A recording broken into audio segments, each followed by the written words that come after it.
ప్రియమైన దేవుని పిల్లలారా, క్రీస్తు వారి పేరట మీ అందరికి నా వందనాలు. ఈ అవకాశం ఇచ్చిన కన్న తండ్రైన దేవుడికి కృతజ్ఞతాస్తుతులు చెల్లిస్తూ యూట్యూబ్ను వీక్షిస్తున్న నా ఆత్మీయులందరికీ ప్రభు అయిన యేసుక్రీస్తు వారి పేరట శుభాది వందనములు తెలియజేస్తున్నాను. ప్రియమైన దేవుని పిల్లలారా, దేవుడు మనకిచ్చిన మంచి అవకాశం, గొప్ప అవకాశం. ఈ గొప్ప అవకాశం, ఈరోజు అనే అవకాశమును దేవుడు మనందరికీ, ఈ నెట్ను వీక్షిస్తున్న, ఈ యూట్యూబ్ను వీక్షిస్తున్న ప్రతి వాళ్ళకి దేవుడు ఒక అవకాశం ఇచ్చాడు అని నేను బలముగా విశ్వసిస్తున్నాను ప్రియులారా. వెళ్ళిపోయిన వాళ్ళ గురించి కాదు, కానీ బ్రతికుండి దేవుని మాటలు వింటున్న వాళ్ళ గురించి నేను మాట్లాడుతున్నా. ఈరోజు మీరు సజీవు లెక్కల్లో ఉండి దేవుని గురించి మాట్లాడటానికి మనకొక గొప్ప అవకాశం వచ్చింది. దాన్ని బట్టి దేవుడికి వందనాలు చెల్లిస్తున్నాను.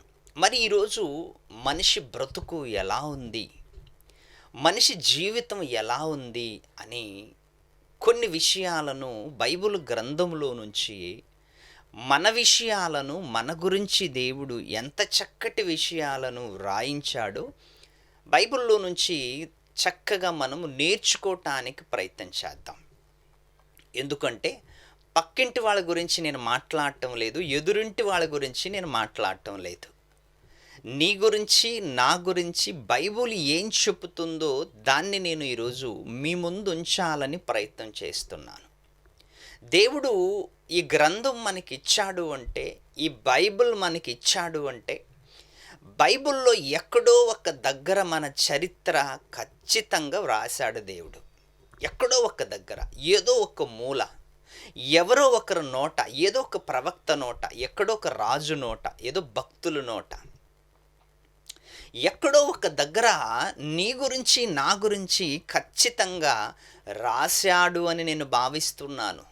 ఎందుకంటే బైబిల్ మనకి స్తోత్రం చెప్పింది. బైబిల్ మనకి ఇంటిమేషన్ ఇచ్చింది. ఏంటి అంటే, బైబిల్లో ఉంటున్న మాటలన్నీ కూడా దేవుని ప్రణాళిక ఎలా ఉంది అంటే, వర్తమాన, భూత, భవిష్యత్తు కాలాలకు సంబంధించిన దేవుని మాటలు, ఆయన ప్రణాళిక. మీరు బాగా ఆలోచించాలి. దేవుని మాటలు ఎలాంటివంటే ప్రియులారా, దేవుని గ్రంథములో ఉంటున్న మాటలు ఎలాంటివంటే వర్తమాన, భూత, భవిష్యత్తు కాలాలలో సంబంధించిన మాటలు. Past, present, future. ఏంటి భూతకాలములో, మరి ఈరోజు వర్తమాన కాలము, భవిష్యత్తు కాలము, ఇన్ని కాలాలకు సంబంధించిన దేవుని మాటలు. అందులో నిన్న మరణించిన వాళ్ళు ఉన్నారు, ఈరోజు బ్రతికిన వాళ్ళు ఉన్నారు, ఈరోజు మరణించే వాళ్ళు ఉన్నారు, రేపు పుట్టబోయే వాళ్ళు కూడా ఉన్నారు. మరణించిన వాళ్ళకి, బ్రతుకుతున్న వాళ్ళకి, పుట్టబోయే వాళ్ళకి, అన్ని కాలాలకు సంబంధించిన దేవుని మాటలను మనం ఎంత జాగ్రత్తగా ఆలోచించాలి. మీరు ఆలోచించండి. ఎంత జాగ్రత్తగా చదవాలి, ఎంత జాగ్రత్తగా ధ్యానించాలి.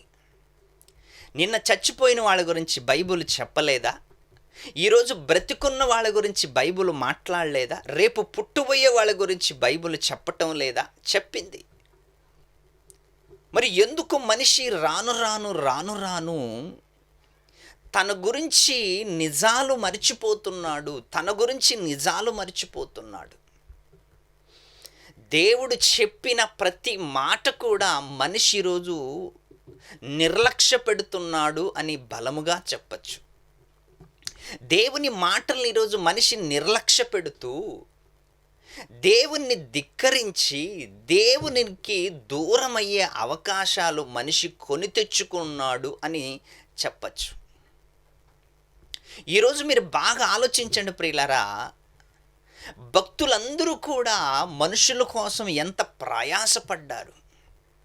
భక్తులందరూ కూడా మనుషుల్ని రక్షించాలి అని, మనుషులని కాపాడాలి అని దేవుడు ఒక్కొక్కరిని ఒక్కొక్క కాలానికి దేవుడు ప్రవక్తులను పంపించాడు, రాజులను పంపించాడు. ఎంతో మందిని రక్షకులను పంపించాడు, న్యాయాధిపతులను పంపించాడు, చివరికి రక్షకుణ్ణి కూడా లోకానికి పంపించాడు. రక్షకుణ్ణి, నీకు నాకు రక్షకుణ్ణి పుట్టించాడు ఈ లోకములో. నిన్ను నన్ను రక్షించటానికి ఒక రక్షకుణ్ణి ఈ లోకములో పుట్టించాడు. అది మనం ఎంతవరకు అర్థం చేసుకున్నాం, అది మనం ఎంతవరకు గ్రహించాం. రక్షణ మన ఇంటికి వస్తుంది అంటే, రక్షణ మన తలుపు తొడుతుంది అంటే అసలు నీవు గమనిస్తున్నావా, నీవు గ్రహిస్తున్నావా? రక్షణ నీ ఇంటికి వస్తుంది అంటే దానిని ఎలా స్వీకరిస్తున్నావు నీవు? ఒకప్పటి మాట బైబిల్లో మనం చదువుకుందాం. పేతురు రాసిన మొదటి పత్రిక 3వ అధ్యాయము. పేతురు గారు ఒక మంచి ఉత్తరాన్ని రాస్తున్నాడు, చదువుకుందాం. పేతురు రాసిన మొదటి పత్రిక 3వ అధ్యాయము 20వ వచనం. ఒక అద్భుతమైన మాట, మనందరికీ సుపరిచితమైన మాట, ఎప్పుడు చదువుకున్న మాటే. మరొక్కసారి దీని గురించి మనం ధ్యానిద్దాం ప్రియులారా. ఎందుకు ధ్యానించాలి అంటే, ఈరోజు మనిషి ఆలోచనలు, మనిషి తలంపులు, మనిషి మనస్తత్వం ఎలా ఉంది అంటే, రక్షణను నిర్లక్ష్యం చేసే తత్వం మనిషికి వచ్చేసింది. రక్షణకి దూరంగా ఉంటున్న మనిషిని దగ్గరికి తీసుకురావటానికి ఎన్ని ప్రయత్నాలు చేశాడో నోహావు గారు. ఒక్కసారి ఆ మాటను చదువుకుందాం మనం. దేవుని దీర్ఘశాంతము ఇంకా కనిపెట్టుచుండినప్పుడు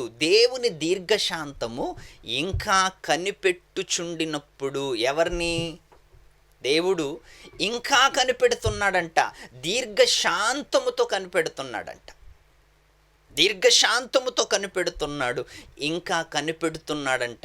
అప్పుడు ఈ మాట, దేవుని దీర్ఘశాంతము ఇంకా కనిపెట్టుచున్నప్పుడు, పూర్వము నోహావు దినములలో ఓడ సిద్ధపరచుచుండగా, పూర్వము ఇప్పటిది కాదు మాట, జలప్రళయమునకు ముందు మాట, జలప్రళయము వచ్చిన తర్వాత కాదు, జలప్రళయము రాకముందు దేవుడు చెప్పుతున్న మాట. దీర్ఘశాంతముతో ఇంకా దేవుడు కనిపెడుతున్నాడంట. ఎందుకు కనిపెడుతున్నాడు? నోహావు గారు వెళతాడు, నోహావు గారు వాడ సిద్ధపరుస్తున్నాడు, నోహావు వెళ్ళి అనేకులకి అవిధేయులైన వారి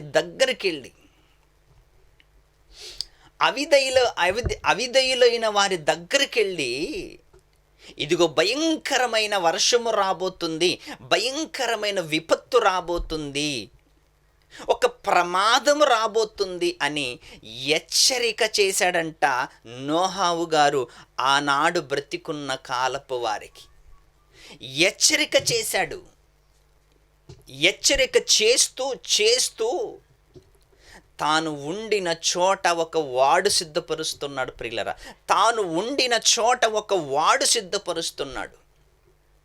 వాడు సిద్ధపరుస్తూ దానిని వాళ్ళకి చూపిస్తూ ఇదిగో దేవుడు నాకు వాడు కట్టమన్నాడు, ఈ ప్రమాదం రాబోతుందంట, ప్రమాదం ప్రపంచం పైకి రాబోతుందంట, దేవుడు నన్ను వాడు కట్టమన్నాడు అని వెళ్ళి అనేక మందికి సువార్తను ప్రకటించాడంట, రక్షణను ప్రకటించాడంట నోహావు గారు. ఇదిగో నేను వాడ కడుతున్నాను, నా మాటలు విని మీరు వాడులోకి వస్తే రక్షింపబడతారు అని ప్రకటన చేశాడంట. దేవుని దీర్ఘశాంతము ఇంకా కనిపెట్టుచుండినప్పుడు పూర్వము నోహావు దినములలో ఓడ సిద్ధపరచుచుండగా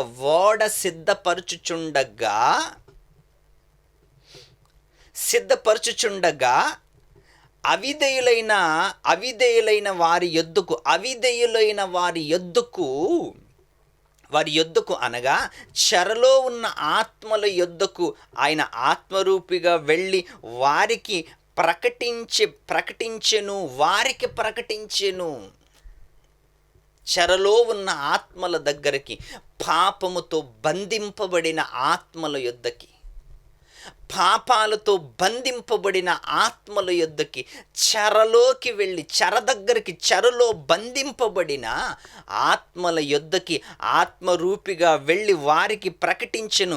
ఆ ఓడలో కొందరు అనగా 8 మంది మాత్రమే రక్షింపబడ్డారు. అప్పటి ప్రపంచం, జలప్రళయమున కంటే ముందు ప్రపంచం, ఓడని సిద్ధపరిచిన నోహావు గారు ఓడలోకి రమ్మంటున్నాడు, ప్రకటన చేశాడు. కానీ వాళ్ళందరూ కూడా రక్షణను ఏం చేశారో తెలుసా? నిర్లక్ష్యం చేశారు. రక్షణను, నోహావు గారు ప్రకటించిన రక్షణను నిర్లక్ష్యం చేశారు. మన ఇంటికి లాటరీ తగిలిందని ఉత్తరం వచ్చిందనుకోండి, కబురు వచ్చిందనుకోండి, ఎంత సంతోషిస్తాం మీరు చెప్పండి? లాటరీ తగిలింది అని వార్త మన ఇంటికి వస్తే, మన వీధుల్లోకి వస్తే ఎంత సంతోషిస్తాం? జాబ్ మన ఇంటి దాకా వచ్చిందనుకోండి, విదేశాల నుంచి జాబ్ వచ్చింది మనకి, విదేశాలలో నుంచి ఒక వార్త వచ్చింది, జాబ్ అనే వార్త వచ్చింది, మన ఇంట్లో ఎంత సంతోషం! మన ఇంటికి చుట్టాలు వచ్చారు ఒక మంచి వార్త తీసుకొని, ఎంత సంతోషం! అబ్బాయి ఫస్ట్ క్లాస్లో పాస్ అయ్యాడని ఒక వార్త వచ్చింది, ఎంత సంతోషం! అమ్మాయికి అమెరికా సంబంధం వచ్చింది, ఒక వార్త వచ్చింది, ఎంత సంతోషం! సంతోషకరమైన వార్తలు వస్తే ఎగిరి గంతులేస్తున్న మనము, ఇంటి దాకా రక్షణ వార్త వస్తే పట్టించుకోవటం లేదేంటి మనం? ఆ రోజు నోహావు గారి కాలములో గడప దగ్గరికి వెళ్ళి రక్షణ సువార్తను తీసుకెళ్ళాడు. ఆయన గడప దగ్గరికి వెళ్ళాడు, వ్యక్తి దగ్గరికి వెళ్ళాడు, అందరికీ రక్షణ గురించి ప్రకటిస్తుంటే వాళ్ళందరూ నిర్లక్ష్యం చేశారంట. ఆ రోజు నిర్లక్ష్యం చేస్తే ఎంత ప్రమాదమో వాళ్ళకి తెలియలేదు. ఆ రోజు దేన్ని నిర్లక్ష్యం చేస్తున్నాం మనం తెలుసా? ఈరోజు మన భవిష్యత్తునే నిర్లక్ష్యం చేస్తున్నాం, నిత్య జీవాన్ని నిర్లక్ష్యం చేస్తున్నాం, పరలోకాన్ని నిర్లక్ష్యం చేస్తున్నాం, దేవుడితో నిత్యము ఉండే ఆ సుఖాన్ని నిర్లక్ష్యం చేస్తున్నాం. నోహావు గారి కాలములో ఓడ కట్టుతూ అనేక మందికి సువార్తను ప్రకటించటానికి వెళ్ళాడంట. మన ఇంటి ముందు టెంట్ వేస్తున్నాం అనుకోండి, ఎందరో అడుగుతుంటారు. మన ఇంటి ముందు టెంట్ వేస్తుంటే ఎందరో అడుగుతున్నారు, ఎందుకయ్యా టెంట్ వేస్తున్నావని. అప్పుడు మనం సమాధానం ఏం చెప్తాం? మా ఇంట్లో బర్త్డే ఉందనో, లేకపోతే పెళ్ళి ఉందనో, ఏదో కార్యక్రమం ఉందనో నీవు ఖచ్చితంగా చెప్తావు. మరి ఆ రోజు నోహావు గారు ఓడ కడుతుంటే ఎందరో వచ్చి అడిగింటారు, ఏమయ్యా ఇక్కడ కడుతున్నావు, సముద్రం ఎక్కడో ఉంది, నీవు ఎక్కడ కడుతున్నావు అని నోహావు గారిని ప్రశ్నిస్తే నోహావు గారి జవాబు ఎలా ఉంటుందో తెలుసా? దేవుడు ఎక్కడో ఉన్న సముద్రాన్ని ఇక్కడికే రప్పిస్తాడు, అందుకే నేను ఇక్కడే ఓడ కడుతున్నాను, దయచేసి మీరు వినండి, మారండి, రక్షణలోకి రండి అని నోహావు గారు ఎన్ని చెప్పింటాడు ప్రియులారా, ఎన్ని వాక్యాలు చెప్పింటాడు, ఎంతమందికి ప్రకటించింటాడు ఆయన. దేవుని దీర్ఘశాంతము ఇంకనూ కనిపెట్టుచుండినప్పుడు దేవుడు దీర్ఘశాంతముతో కనిపెట్టుచున్నాడు. ప్రవక్తలను దించాడు, రాజులను దించాడు, భక్తులను దించాడు, అపోస్తులను దించాడు, సేవకులను దించాడు. వాళ్ళ ద్వారా సమాజానికి రక్షణ వెళ్ళాలి. వాళ్ళ ద్వారా సమాజానికి రక్షణ వెళ్ళాలి, వాళ్ళ ద్వారా దేవుని వాక్యము ప్రకటింపబడాలి. ఆ వాక్యాన్ని విన్న, సువార్తను విన్న, దేవుని హెచ్చరికలు విన్న మారు మనసు పొంది రక్షణలోకి రావాలి, రక్షణను స్వీకరించాలి. దేవుడు దీర్ఘశాంతం ఎందుకు చూపిస్తున్నాడో తెలుసా? ఆయన తలుచుకుంటే ఆన్ ద స్పాట్ యాక్షన్ తీసుకోగలడు. ఆయన తలుచుకుంటే అప్పుడే జడ్జిమెంట్ చేయగలడు ఆయన. కానీ దీర్ఘశాంతముతో ఎందుకున్నాడో తెలుసా?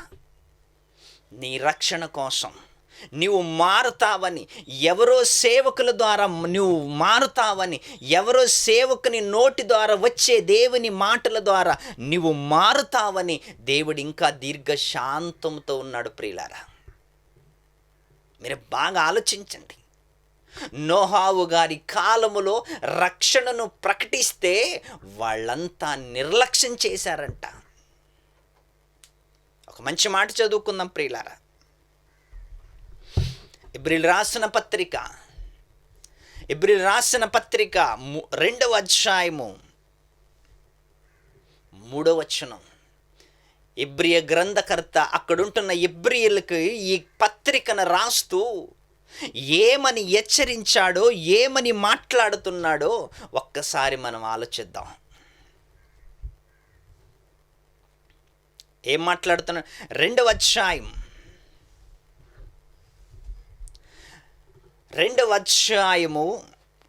3వ వచనం. ఇబ్రీయులకు రాసిన పత్రిక 2వ అధ్యాయం 3వ వచనం. ఇంత గొప్ప రక్షణను మనము నిర్లక్ష్యము చేసిన ఎడల, ఇంత గొప్ప రక్షణను మనము నిర్లక్ష్యం చేసిన ఎడల, విదేశాలలో నుంచి జాబ్ వస్తే నిర్లక్ష్యం చేస్తామా? విదేశాలలో నుంచి అమ్మాయికైనా అబ్బాయికైనా సంబంధం వస్తే నిర్లక్ష్యం చేస్తామా? ఒక లాటరీ నుంచి 1 కోటి రూపాయలు మనకు తగిలితే నిర్లక్ష్యం చేస్తామా? చెయ్యము. ఎవరైనా ఫ్రీగా మీకు 1 ఎకరా స్థలం ఇస్తామంటే నిర్లక్ష్యం చేస్తామా? చెయ్యము. ఫ్రీగా మీకు 2 లక్షలు ఇస్తామంటే నిర్లక్ష్యం చేస్తారా? చెయ్యరు. మరి ఫ్రీగా నోహావు గారు రక్షణ సువార్తని ప్రకటిస్తుంటే ఆ రోజు అందరూ నిర్లక్ష్యం చేశారంట. ఎంత గొప్ప రక్షణను మనము నిర్లక్ష్యం చేసిన ఎడల ఎలాగ తప్పించుకుందుము? ప్రశ్న వేశాడు. ఎలాగ తప్పించుకుంటాం? అసలు వచ్చింది మన ఇంటి దాకా వచ్చింది లాటరీ కాదు, జాబు కాదు, సంబంధాలు కాదు, మరేమో కాదు. వచ్చింది మన ఇంటి దాకా, మన గడప దాకా, మన హృదయం దాకా వచ్చింది. ఏంటో తెలుసా? రక్షణ, పరలోకపు రక్షణ. పరలోకానికి సంబంధించిన వార్త మన ఇంటి దాకా వచ్చింది అంటే, ఒకవేళ నీవు నిర్లక్ష్యం చేశావంటే నీవు రక్షణకు దూరం అయ్యి బ్రతకగలవా? రక్షణను నిర్లక్ష్యం చేస్తే నీవు సహించగలవా? మినిస్టర్ మన కడుపు తట్టాడనుకోండి, మినిస్టర్ గారు మన ఇంటి గుమ్మం తట్టాడనుకోండి, ఎంత హ్యాపీ. కలెక్టర్ గారు మన ఇంటి గుమ్మము తట్టితే ఎంత హ్యాపీ. మరి రక్షణ మన ఇంటిని తాకితే ఎంత హ్యాపీగా ఉండాలి. కానీ రక్షణను నిర్లక్ష్యం చేశారంట. ఆ రోజు నోహావు గారి కాలములో పట్టించుకోలేదంట. నోహావు గారు మహానుభావుడు. ఒక పక్క ఓడ కడుతున్నాడు, ఒక పక్క ప్రకటిస్తున్నాడు. ఒక పక్క ఓడ కడుతున్నాడు, ఒక పక్క ప్రకటిస్తున్నాడు. ఇంటికి వెళుతున్నాడు, రక్షణ గురించి ప్రకటిస్తున్నాడు. వాళ్ళ కళ్ళు ముందు ఓడ కనిపిస్తుంది, ఈయన వాక్యము ప్రకటిస్తున్నాడు. అయినా అందరూ నిర్లక్ష్యం చేస్తారంట. ఎంత గొప్ప రక్షణ, ఎంతో గొప్ప రక్షణ నోహావు గారు ఆయన బ్రతికున్న కాలములో ప్రకటించాడు. ఆయన బ్రతికున్న కాలములో రక్షణను ప్రకటించాడు. అనేకుల దగ్గరికి వెళ్ళాడు, ఆత్మరూపిగా వెళ్ళాడు, కష్టపడ్డాడు, ప్రకటించాడు, సహించాడు, ఓడ కట్టాడు. చివరికి తన కుటుంబాన్నైనా రక్షించుకున్నాడు. ప్రియులారా, చివరికి తన కుటుంబాన్నైనా రక్షించుకున్నాడు, తన వారినైనా రక్షించుకున్నాడు. కానీ తన చేసే ప్రయత్నం అంటూ ఆపలేదు. తన చేసే ప్రయత్నం ప్రయత్నం అంటూ ఆపలేదు, సాగించాడు. ఒక పక్క ప్రకటించాడు, ఒక పక్క పని చేశాడు, ఒక పక్క సువార్తను ప్రకటించాడు. అయినా వాళ్ళు నోహావు గారి మాటలను నిర్లక్ష్యం చేశారు. ఎంత గొప్ప రక్షణను మనము నిర్లక్ష్యం చేసిన ఎడల ఎలాగ తప్పించుకుందుము? అట్టి రక్షణ ప్రభు బోధించుట చేత ఆరంభమైనది. అట్టి రక్షణను నువ్వు నిర్లక్ష్యం చేస్తే, మీరు బాగా ఆలోచించండి, ఈ సమాజంలో మనం అన్నిటిపైన ఇంట్రెస్ట్ చూపిస్తాం ప్రియులారా. జాబ్ పైన విదేశాలకు వెళ్ళాలని అన్నిటిపైన ఇంట్రెస్ట్ చూపిస్తున్నాం మనం.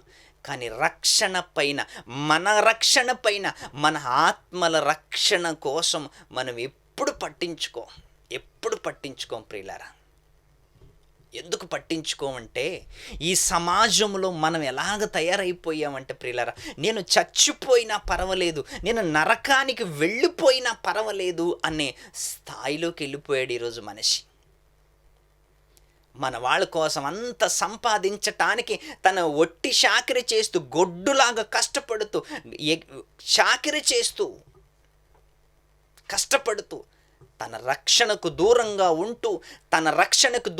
ఉంటూ కాపురానికి సంపాదించి పెట్టి చివరికి నరక ద్వారములోకి వెళ్ళిపోతున్నాడు ఈ మనిషి నేడు. మీరు బాగా ఆలోచించండి. రక్షణను నిర్లక్ష్యం చేసిన వాళ్ళ పరిస్థితి, రక్షణను నోహావు గారి ప్రకటించిన రక్షణ, నోహావు గారు చూపించిన ప్రేమ, ఆయన కట్టిన ఓడ, ఇవన్నీ చూసి వాళ్ళు ఏం నేర్చుకున్నారు? దాన్ని బట్టి ఈరోజు నోహావు గారిని బట్టి, ఆయన ఓడను బట్టి ఈరోజు మనమేమి నేర్చుకుంటున్నాం? ఆయన ఏమి బోధించాడు, ఈరోజు మనమేమి నేర్చుకుంటున్నాం ప్రియులారా? ఆ రోజు ఆ ప్రజలకు ఆ రక్షణను నిర్లక్ష్యం చేశారు. రక్షణను నిర్లక్ష్యం చేసిన తర్వాత వాళ్ళ పరిస్థితి ఎలా ఉందో మీరు ఆలోచిస్తారా? ఒకసారి మత్తయి రాసిన సువార్త చదువుకుందాం.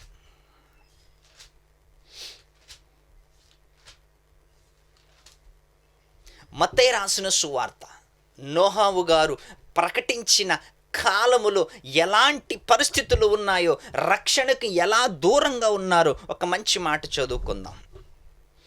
మత్తయి రాసిన సువార్త 24వ అధ్యాయం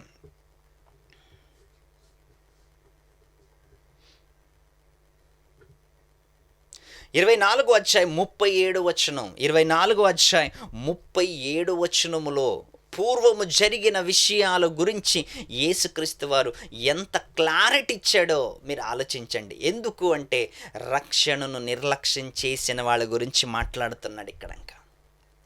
రక్షణను పట్టించుకోలేకుండా రక్షణకు దూరంగా ఉంటున్న వాళ్ళ విషయంలో నోహావు గారు వెళ్ళి ప్రకటించిన వినలేని మనుషుల గురించి మాట్లాడుతున్నాడు ఇక్కడ. 37వ వచనం, నోహావు దినములు ఎలా ఉండునో మనుష్య కుమారుని రాకయు అలాగే ఉండును. జల ప్రళయమునకు మొదటి దినములలో నోహావు వాడులోకి వెళ్ళిన దినము వరకు, నోహావు గారు వాడులోకి వెళ్ళిన దినము వరకు సువార్తను ప్రకటించాడంట. నోహావు వాడులోకి వెళ్ళేదాకా ఆఖరి క్షణము దాకా అక్కడుంటున్న అవిధేయులు వాళ్ళ దగ్గరికి వెళ్ళి వాక్యము ప్రకటించాడంట. ఈరోజు సంఘాలలో కాపరులు ఎన్ని వాక్యాలు చెప్పుతున్నా, సేవకులు ఎన్ని మాటలు చెప్పుతున్నా, సువార్తికులు ఎన్ని ప్రసంగాలు చేస్తున్నా, వీధిలో సువార్త జరుగుతుంది, పట్టణాలలో సువార్త జరుగుతుంది, పల్లెటూరులో సువార్త జరుగుతుంది, గల్లీ సువార్త జరుగుతుంది. ఈ సువార్తని ఎవరైనా అంగీకరిస్తున్నారా? ఎవరైనా పట్టించుకుంటున్నారా? ఈరోజు పైపెచ్చు సువార్తని చెప్పేవారిని తంతున్నారు, సువార్త చెప్పేవారిని కొడుతున్నారు, రక్షణను మోసుకెళ్ళిన వారినే నిర్లక్ష్యం చేస్తున్నారు. అంటే ప్రజలు దేన్ని ఎక్కువ కోరుకుంటున్నారు చెప్పండి? రక్షణ మోసుకెళ్ళిన వాణ్ణి తిడుతున్నారు, రక్షణను మోసుకెళ్ళిన వాణ్ణి కొడుతున్నారు అంటే రక్షణను నిర్లక్ష్యం చేస్తున్నారనే కదా. రక్షణను నిర్లక్ష్యం చేసి వాళ్ళ బ్రతుకులు, వాళ్ళ జీవితము చెలగాటమాడుతున్నారు. ఈరోజు మనుషులు వాళ్ళ జీవితాలతో చెలగాటమాడుతున్నారు. జల ప్రళయమునకు మొదటి దినములలో నోహా వాడులోకి వెళ్ళిన దినము వరకు వారు తినుచు త్రాగుచు, అక్కడ ఉంటున్న ప్రజలు ఏం చేస్తున్నారంటే తెలుసా? నోహావు గారు వాక్యాన్ని ప్రకటించటానికి వారి మధ్యలోకి వెళుతుంటే తింటున్నారంట, తిన్న తర్వాత తాగుతున్నారంట, ఇంకపోతే పెళ్ళిళ్ళు చేసుకుంటున్నారంట, పెళ్ళికి ఇచ్చుతున్నారంట. సందడే జరుగుతుంది, సంబరాలు జరుగుతున్నాయి, పెళ్ళిళ్ళు జరుగుతున్నాయి, ఫుడ్ ఏంటి భోజనాలు జరుగుతున్నాయి, తాగుతుంటున్నారు, తింటున్నారు, ఇవన్నీ జరుగుతున్నాయి. అలాంటి వారి మధ్యలోకి వెళ్ళి నోహావు గారు వాక్యాన్ని ప్రకటిస్తున్నాడంట. అలాంటి వారి మధ్యలోకి వెళ్ళి, అవిధేయులైన వారి మధ్యలోకి వెళ్ళి, తింటున్న వారి మధ్యలోకి వెళ్ళి, తాగుతున్న వారి మధ్యలోకి వెళ్ళి, పెళ్లి చేసుకుంటున్న వారి మధ్యలోకి వెళ్ళి, ఎక్కడ పడితే అక్కడ నోహావు గారు వాక్యాన్ని ప్రకటిస్తున్నాడంట. జల ప్రళయమునకు ముందుటి రోజులు ఇవన్నీ, జల ప్రళయం రాక ముందుటి రోజులు ఇవన్నీ. ఎన్ని ఆడంబరాలు, ఎన్ని సంతోషాలు, ఎన్ని సంబరాలు, ఎంతో గంభీరమైన సంతోషాలు, ఇవన్నిటితో ఆ రోజు ప్రపంచము మునిగి ఉన్నది ప్రియులారా. సందడితో మునిగి ఉంది, సంబరాలతో మునిగి ఉంది. పెళ్లి చేసుకుంటూ తినుచు త్రాగుచు దేవుని రక్షణను నిర్లక్ష్యం చేసిన వారి దగ్గరికి నోహావు గారు వెళితే నోహావు గారిని కూడా నిర్లక్ష్యం చేశారు. పైపెచ్చు ఎగతాళు. సముద్రం ఎక్కడో ఉంటే ఇక్కడ ఓడకడుతున్నాడేంటి, ఈయనకి పిచ్చేమన్నా పట్టిందా అని నోహావు పైన ఎగతాళు చేశారు వాళ్ళంతా. జల ప్రళయము ముందటి దినములు ఎంత భయంకరంగా ఉంటాయి మీరు ఆలోచించండి. తినుచు త్రాగుచు, పెళ్లి చేసుకునుచు, పెళ్లికిచ్చుచు, అవిధేయులైన వారి దగ్గర, అవిధేయులుగా బ్రతుకుతున్న వారి దగ్గరికి నోహావు గారు వెళ్ళాడు. రక్షణ పట్టుకొని వెళ్ళాడు. వాళ్ళకి ఇవ్వటానికి వాళ్ళ గుమ్మం దగ్గరికి వెళ్ళాడు, వారి హృదయం దగ్గరికి వెళ్ళాడు. వారికి అనేకమైన విషయాలు మాట్లాడుతుంటే ఆయనను నిర్లక్ష్యం చేశారు వాళ్ళంతా. ఆయనను పట్టించుకోలేదు వాళ్ళంతా, ఆయనను నిర్లక్ష్యం చేశారు. త్రాగుచు, పెళ్లి చేసుకొనుచు, పెళ్లికిచ్చుచుండిరి. జల ప్రళయము వచ్చి అందరిని కొట్టుకొని పోవు వరకు ఎరుగకపోయిరి. జల ప్రళయము వచ్చింది, వర్షము కురుస్తుంది. వర్షము కురుస్తుంటే వాళ్ళు ఏమనుకున్నారు తెలుసా? ఎప్పటికి వచ్చే వర్షమే కదా అనుకున్నారు. వర్షము కురుస్తుంటే వాళ్ళు ఏమనుకున్నారు తెలుసా? ఎప్పుడు వచ్చే వర్షమే కదా అనుకున్నారు. కానీ ఆ వర్షము వాళ్ళ జీవితాలలో చివరి వర్షము అని, ఆ వర్షము వచ్చింది వాళ్ళ పంటలు పండించటానికి కాదు, వాళ్ళ భూములు నిండించటానికి కాదు, సముద్రాలు నిండించటానికి, నదులు నిండించటానికి కాదు, వాళ్ళ ప్రాణాలు తీయటానికి వచ్చింది వర్షమని వాళ్ళు గ్రహించలేకపోయారు ప్రియులారా. అది వాళ్ళ జీవితాలలో చివరి వర్షం, అది వాళ్ళ జీవితాలలో చివరి చూపు వర్షము.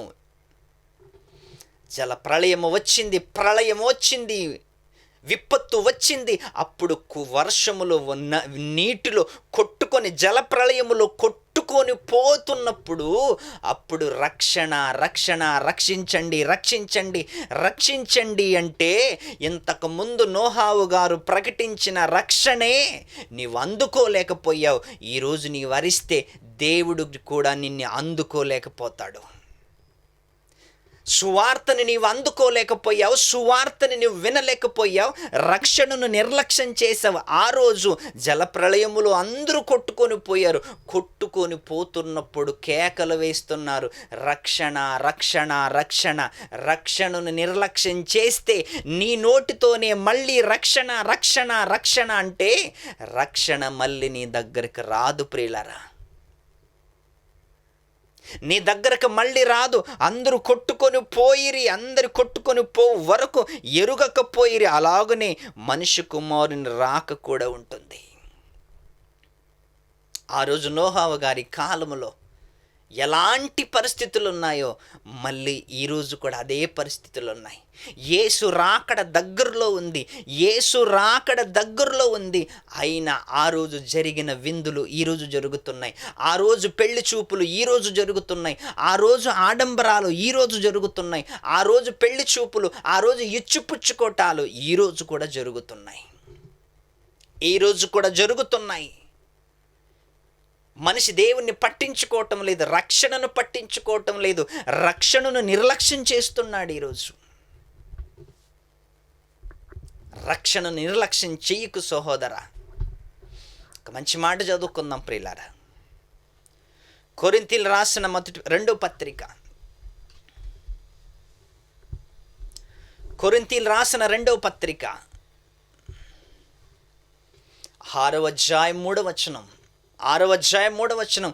ఇదిగో ఇప్పుడే మిక్కిలి అనుకూలమైన సమయం నీ జీవితములో, నా జీవితములో. ఈరోజు నీవు బ్రతికున్నావంటే, ఈరోజు నేను బ్రతికున్నానంటే మిక్కిలి అనుకూలమైన సమయం, మిక్కిలి అనుకూలమైన సమయం.